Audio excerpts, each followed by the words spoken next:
A sailor provided a road to a better life. They say, oh, you're a good sailor, we can send you to competitions, and if you are winning in competitions, they supply you also better sails, better boat, and they supply you extra food.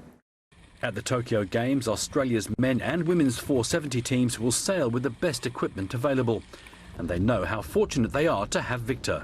I never thought I would be in Olympic sailing for this long, and he's been a huge part of that to keep me into Olympic sailing and keep giving me the opportunity to follow my dreams. Victor really cares for us as athletes and as individuals, and I think that's really special in that relationship, and really tries to help us make sure we get the most out of our lives. The Soviet boycott of the 1984 Los Angeles Games wrecked Victor's dreams of competing at an Olympics. He became a coach and helped Ukraine to Olympic glory in the men's 470 in Atlanta before Australia offered him a job 23 years ago. His adopted country occupies a big place in his heart. Australia, this is my country. Country I love, country I respect, country I give my heart, my time, my life. At the 2000 Sydney Olympics, he'd been apart from his wife and son for 3 years. Australia's men's and women's gold in the 470s made his sacrifice worth it. Really tough time. It was a big reward and big relief. It was an amazing feeling. He's planning on more Olympic glory in Tokyo next year, but as ever, he'll do it with a strong sense of appreciation. Present from God. This is the best office in the world. And the medal maker's mission isn't over yet. John Baldock, SBS World News.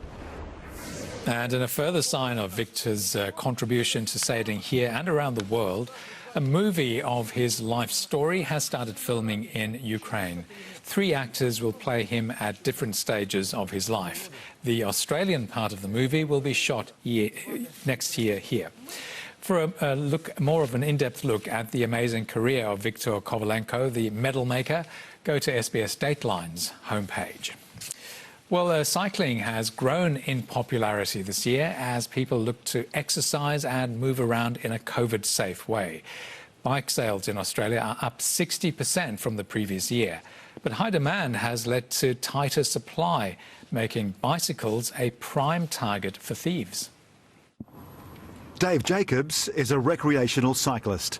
He rides up to 4 times a week to stay fit and active.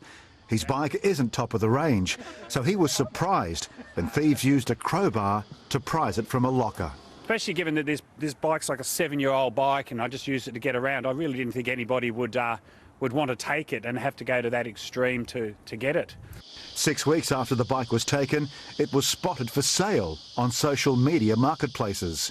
Police were alerted and Dave's bike was recovered.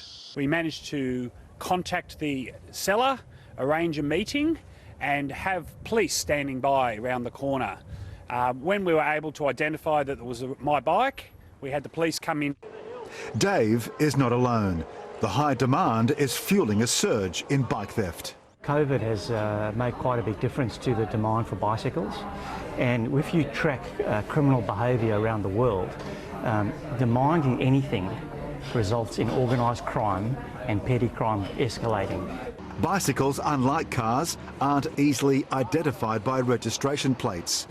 There's no mandatory registration after purchase, but bicycles do have the manufacturer's serial numbers.